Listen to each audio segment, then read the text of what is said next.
As we all know, Shadow Generations is one of the best Sonic games in recent memory, but it is also a very brain-dead game, which is an issue with most recent Sonic games, so I wanted to revisit a little challenge I did quite some time ago. Can I beat Shadow Generations without moving? It has been a long time since I did a Sonic challenge video, and I kind of miss doing these, so I was like, why not bring it back? I'm gonna have to explain the rules for this challenge. The rules will be the same for my last challenge videos. No moving unless if I'm skydiving or after hitting a spring. I'm allowed to jump, boost, slide, stomp, and sidestep. Also, these rules only apply to the levels, so I'm gonna give myself a little exception and allow myself to move in the hub world. Y'all, this game's hub world is huge, so it'll be nearly impossible for me not to move to get around from one stage to another. With all that out of the way, let's get to it. Also, if you want to see more Sonic Challenge videos from me, make sure to like the video, subscribe, and hit that bell button so you don't miss a single upload from this channel. Enough yapping, let's go.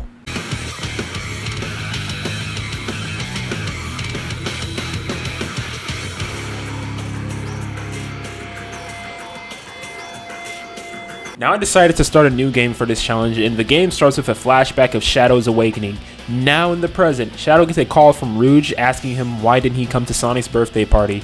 Of course, Shadow don't got time for parties and cakes and games because he is on the Space Colony Ark to investigate an unusual biosignature. The Ark starts to distort, and now we are on the first stage of the game, Space Colony Ark. Now normally this stage isn't all that hard, so I don't expect to have any trouble. Boosting on this hill without moving using the control stick causes Shadow to launch off and face the opposite direction, so I was a little concerned at first. But surprisingly, Shadow can lock on and homing attack to objects behind him, so I was able to hit these springs and continue. After that, this stage isn't much of a problem to do without moving the control stick. Really, as long as you have boost, you should be fine. You just gotta look out for that boost gauge. With a few side steps, homing attacks, and jumps, I was doing well on this level until the Radical Highway part. This part right here where you're sliding on a skyscraper is impossible to get through without moving. I tried several times to find some type of workaround to getting past this section, but nah. You literally have to move the control stick to continue. Otherwise, you'll just keep falling off. You can't boost or air boost here either. So no, you cannot beat Space Colony Ark without moving. Okay, already not on a great start, but this doesn't mean that's the end of the video. I'll just continue on and see if I can beat the other stages without moving. After beating that stage, Shadow finds the fake yellow emerald on the Ark, and then the Time Meter captures him and takes him to white space with the Omega there for some reason. Now we're on to Space Colony Ark Act 2, which is a 2D level, and I'ma just say this. The 2D levels are way easier to beat without moving than the 3D ones. They're pretty straightforward, and all you gotta do is time your jumps and homing attacks. And also use your Chaos Control wisely because they refill your boost gauge. The slide was the real MVP here because sometimes I will be facing the wrong direction, but sliding helps me. But yeah, this stage was easy to complete without moving, even with the Doom Wings they introduced here because you can fly through most of the stage. After completing that stage, Shadow wonders what was that symbiote power he just gained and sees Maria and Gerald in a distance. After heading over there, we go to the next stage, Rail Canyon from Sonic Heroes. Easily one of my favorite levels in this game. Anyway, I'd say this stage is not bad to do without moving. You're on the rail for most of the stage anyway. I got through the first half pretty easily until this part where I overshot my jump on the rail. You pretty much just gotta be real quick here because you can't really control your jump to make it to the robot. So I just shot out the Chaos Spirit and homing attack it immediately. The lock on for the homing attack goes pretty far in this game. After that half, Black Doom changes the stage to Radical Highway. This part ain't so bad either, and thankfully there's no sliding on the skyscraper part. The only part that's remotely challenging is these random black arms enemies that you can barely dodge without moving. After that, we're back in Rail Canyon, and this part is mostly just rails, so there was no problem with beating that. So we complete Rail Canyon Act 1. Now here we are on Act 2, which is another 2D level, just like Space Colony Act 2. This one was no problem. That's because 90% of the time you're just grinding and occasionally dodging traps and attacking enemies. There is little to no challenge on this level. For me at least. All you gotta do is keep boosting and time some of the jumps and know when it's the perfect time to use Chaos Control. Now next we gotta fight the first boss battle of this game, but before that, the game wants you to collect keys, which you get after completing a side mission. Now I was originally going to include the side missions part of this challenge in this video, but I feel like it would be too repetitive to be honest. They're pretty much the same levels with just some challenges like defeat a certain number of enemies or collect a certain amount of rings, and I just think it would be too boring and long to include in the video. So I'll just stick to covering the main stages I did for this challenge. After collecting all the keys, we fight on our first boss battle, the Bio Lizard. Now, I thought this fight would be hard to beat without moving, but it was actually pretty brain dead, not gonna lie. You just gotta slide in the beginning part while he's chasing you until he gets tired, and look, his attacks aren't even hitting me. The Bio Lizard is a joke in this game and still is a joke even without moving if you know how to use the slide correctly. In this last part, all you gotta do is spam the Chaos Spear. This takes no skill. After destroying the Bio Lizard, Black Doom does his little evil talk and Shadow cooks him, but I guess he got clones or something. After that, we unlock the Black Surf, which allows us to travel on water and onto the best stage in the game, Kingdom Valley Act 1. Now, the Air Boost and Homie Attack helps a lot on this stage because there is quite a bit of platforming. And the Doom Surf isn't a problem because you can sidestep with it, allowing us to dodge any obstacles. Now, this room with the enemies do seem tricky at first, but all you gotta do is utilize the slide to get you close enough to attack the enemies. And from there on, the stage is a breeze without moving. I'm telling y'all, this game is super easy. Act 2 is even more of a breeze. There's more platforming compared to the other 2D stages, but if you know how to really use the Air Boost and Stomp, the platforming is light work. But you gotta be a bit careful on these platforms though. They're so small, you gotta be real precise with your landing. And with that, we complete Kingdom Valley Act 2. Next is Sunset Heights, and not gonna lie, the Air Boost and Stomp is your best friend here. There's quite a bit of 3D platforming on this stage, but it's not too much of a problem. After this cool cinematic, we are now in the underground. I swear, if only Sonic Forces was actually like this. This part is pretty chill, just a bit of boosting and homie attacking. After that, we are now in Radical Highway again. I don't know why Black Doom keeps doing that. On this part, I was completely out of boost, so I really can't continue without it since I can't jump over this platform. So I just kill myself to regain my boost gauge. For the most part, this Radical Highway is pretty chill. Except for when attacking these robots, Shadow boosted the opposite way for some reason, causing me to die. So instead of air boosting immediately, I delayed it for a bit, which worked. It was smooth going forward. And after that, we complete Sunset Heights Act 1. Now Act 2 is even easier. There is some dangerous platforming here and there, but as long as you got Chaos Control, it's light work. There's a section with Chaos Control that skips a good chunk of the stage. Other than that, you're mostly on the Doom Surf, which has a lot of dash loops. This stage only took me about 3 minutes to finish without moving, and I even got an S rank on here. After beating the level, Maria is being chased by aliens and Shadow saves her just in time. Shadow figures that Maria and Gerald are alive because they are from an earlier point in time before they died. So Shadow goes on to try to change their fates. Next is the boss fight against Metal Overlord, and this boss is literally brain dead. It's a pretty automated fight, and all you gotta do is sidestep to the obstacles to launch it at Metal. There's not really much to say for this boss fight. It's all a spectacle. Beating him without moving wasn't even a challenge. After defeating Metal Overlord, Gerald explains that Shadow's symbiote powers are from Black Doom and is connected to the symbol in the sky, in the white space. Gerald then explains Shadow's origins and how he's related to Black Doom. Pretty much stuff we already knew, blah blah blah. Then gain a new power, which is the Black Morph, and allows Shadow to web swing. We move on to the next stage, Chaos Island, the most random level in this game. Now we already have a problem in the beginning part of the stage. I can't move the Black Morph. I can't sidestep, so there's not really a way I can move it unless if I boost. But the boost isn't very helpful here because I can't air boost, and boost jumping with it doesn't take me very far.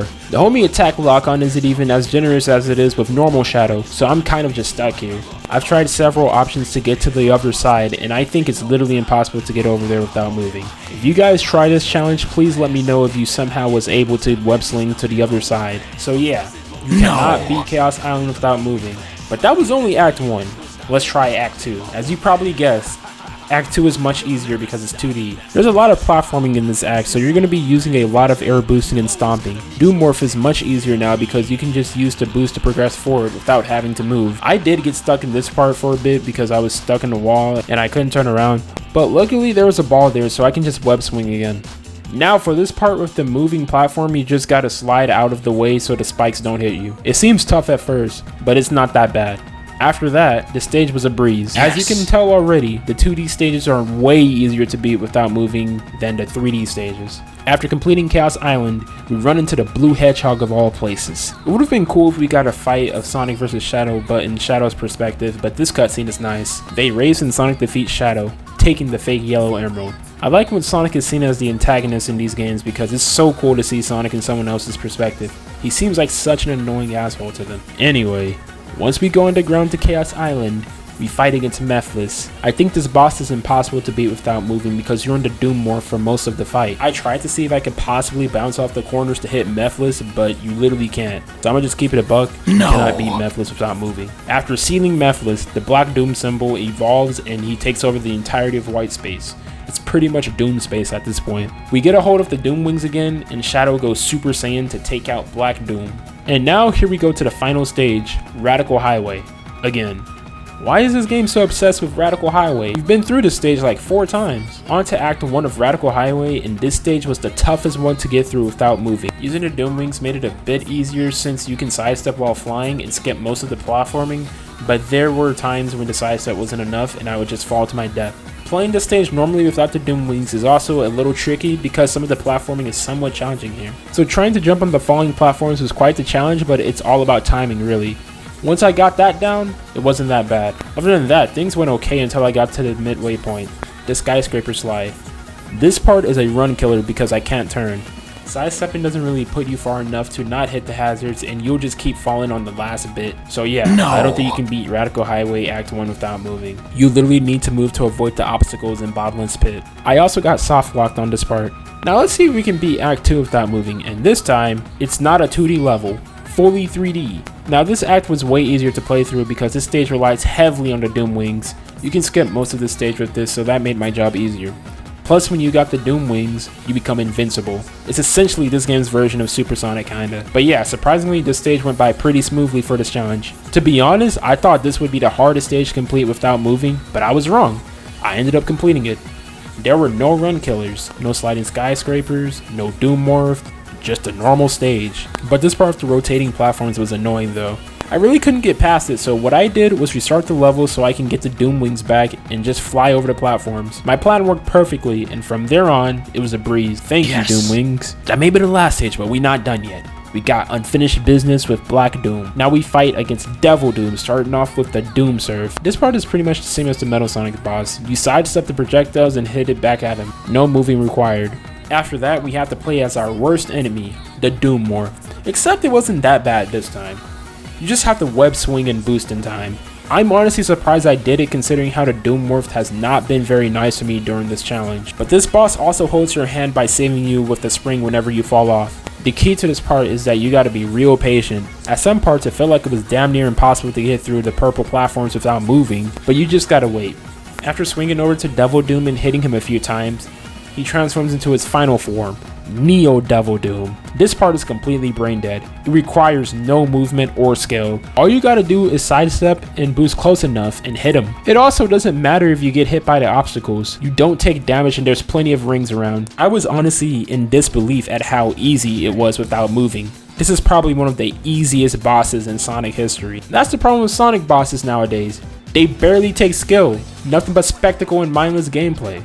Like, it's cool, I guess, but Sonic Team needs to put more effort into the difficulty in these bosses, especially if it's a final boss. Anyway, I beat Devil Doom, the symbol gets destroyed along with Radical Highway, and Rouge informs us that Sonic is about to destroy the Time Eater.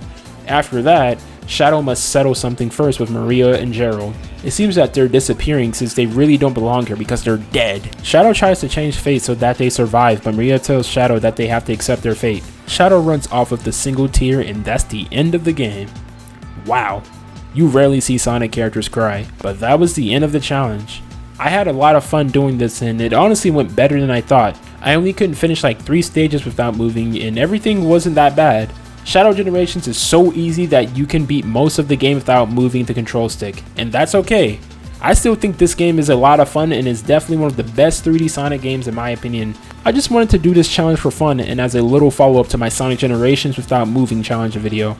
But yeah, let me know what you guys think. Could I have beaten some of these stages I couldn't beat without moving? Would y'all like to see more videos like this? That's pretty much it. I'ma see y'all next time. Peace out.